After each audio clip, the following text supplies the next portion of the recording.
Do we have my man Cole? Can we see him? How are you, my friend? It's been a while. Good to see you guys again. I got to tell you, when we all shed a major tear when you got traded, we're all like, oh, no, not Cole Irvin. So we want you to know, everybody back with the A's, we miss you. Well, thank you. Appreciate that. I miss everyone over there. It's you guys have always been good to me, so I always appreciate the positivity and stuff that you guys send my way, especially after getting traded here and all the we will miss you and stuff from the fans. That's something that I wasn't used to. So it definitely made me a little emotional when I was receiving those messages. And man, it was such a great 2 years that I had over there. And it felt so much longer than just 2 years because we had such great, great connection. And, definitely miss talking to you guys every day. You know, what's so interesting about coming over from Philly to Oakland is, and no matter what happens in your career, and we hope you pitch a real long time, I think we'll always be able to say you found yourself as a professional in Oakland. Yeah, I did. And there was a lot of things that I learned wearing the green and gold. And there was something prideful about it too. That to me created this confidence to truly understand that I do have what it takes to be a big leaguer. And so for me, that was the biggest thing that really kind of helped me turn a corner. It was just the guys in the clubhouse in 21 really helped me understand just the day-to-day and understand, like, be yourself first. And that's something that I will continue to kind of share with teammates that I have in the future. But yeah, no, there was a lot of things that I learned, and just maintaining my body, taking the ball every fifth day, all those things, that you don't really think about, but getting that opportunity to do it in the A's uniform is something that I will continue to cherish. And there's one thing when people say, yeah, he can start. As you said, take the ball every 5 days. Can he give me 30 starts? Can he give me 200 innings? There's not a lot of guys that can do that. You learned how to do that. How big was it for you to actually forget what all of us think, for you to believe inside you can be that guy? It's funny because I find myself in these last 2 starts only going 4+ innings. I'm frustrated with myself. So it's funny because it's like, I know I can get deeper into ball games and I have that ability to. So it's like, it's funny that I have this confidence now that, like, okay, I know that I can be here. I know that I am a big leaguer. Now I'm like frustrated that I'm not performing to the capability that I can do. So it's been just over the past 2 years, just kind of a crazy mindset switch. And that's the biggest thing that I think I take away most, is that the mindset was a full-on confidence builder. The focus from start to start was a really big one that I learned last year. Taking the ball and having the confidence to take the ball, but the focus in game, pre-game.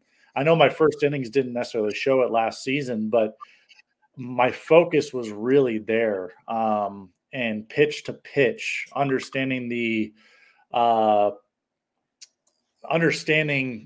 pitch to pitch focus that I needed to limit innings limit hitters to, open up big innings and stuff like that. That was huge. So there's a lot of good things that I know I will reflect my time on. But yeah, no, I think the 200 innings is still a goal of mine.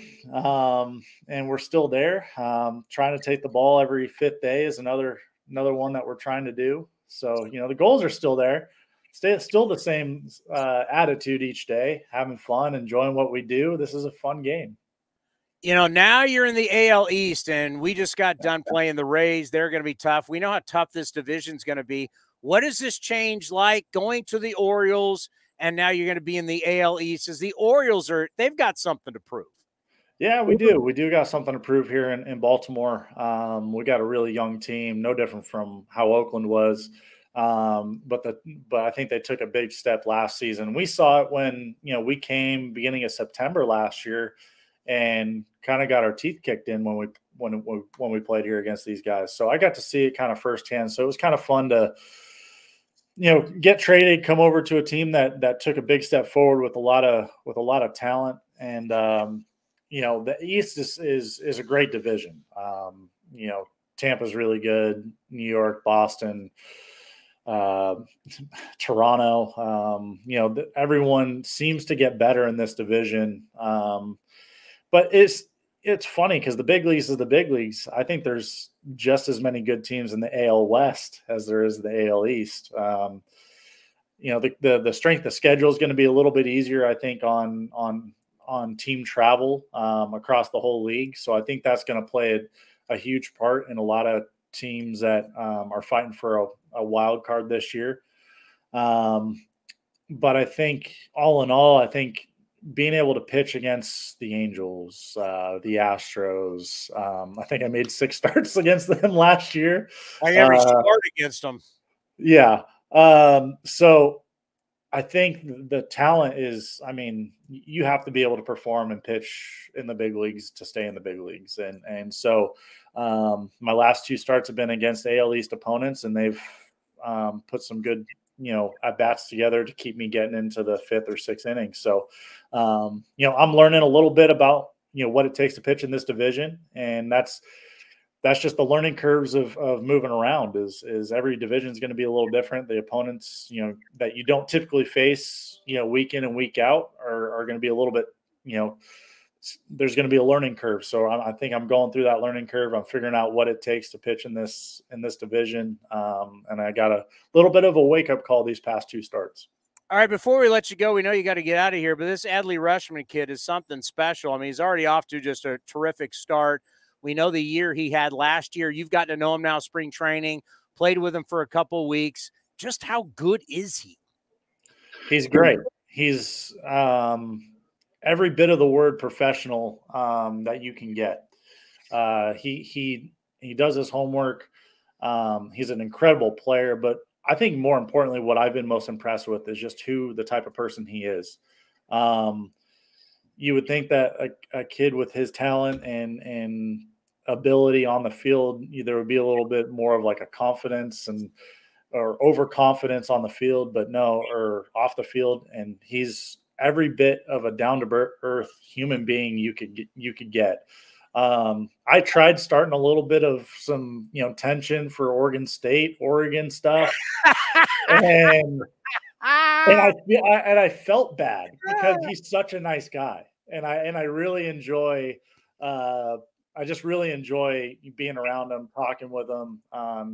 And he's a great teammate. So, we'll definitely come football season. We'll definitely have some conversations about some football. But yeah, it's so far it's been great to throw to him. He's extremely confident and smart behind the dish, and he really knows what he's doing. And it helps to have James McCann by his side too, who's a really equally great person and incredible professional. Yeah, we both know you Oregon people really look down on Oregon State. Let's be honest. I know. We kind of have to. That's just in the language at Oregon. Hey, speaking for the fans and speaking for myself, you were so good to us here on A's Cast and A's Cast Live. We miss you to death. It was just heartbreaking when we heard you got traded. There might be times we're just going to have to call you up later in the season to get a Pac-12 preview of what's going on in college football. We're going to miss. We miss seeing you. We're going to miss talking to you every day. I know. I'm going to miss talking to you guys too. We'll definitely have to do a Pac-12 preview for football season. Put me down on the calendar for that. I'm in. I'll do some homework. I'll come in with some stats this time around and see what we can come up with and have some fun with it. But no, thanks for having me. Thanks for always, you guys being good to me and always speaking highly. And to the fans, I really appreciate everything that you guys did and just gave me the confidence to be a big leaguer. Let me go through my ebbs and flows of pitching. And, I had some not so good starts and had some really good starts. But there was a lot of pride that I took wearing green and gold and the number 19. for Oakland, and it's something that I will always carry with me. So I'm excited to get back to Oakland and see some fans and see some people that I got to interact with day to day. And but thank you for everything. I really enjoyed my time. Yeah, you're a class act, and you'll always be an A, and we'll always remember you as a great A, and we're always going to be rooting for you. Be well, and we'll talk soon. Sounds good, Chris. Good talking to you.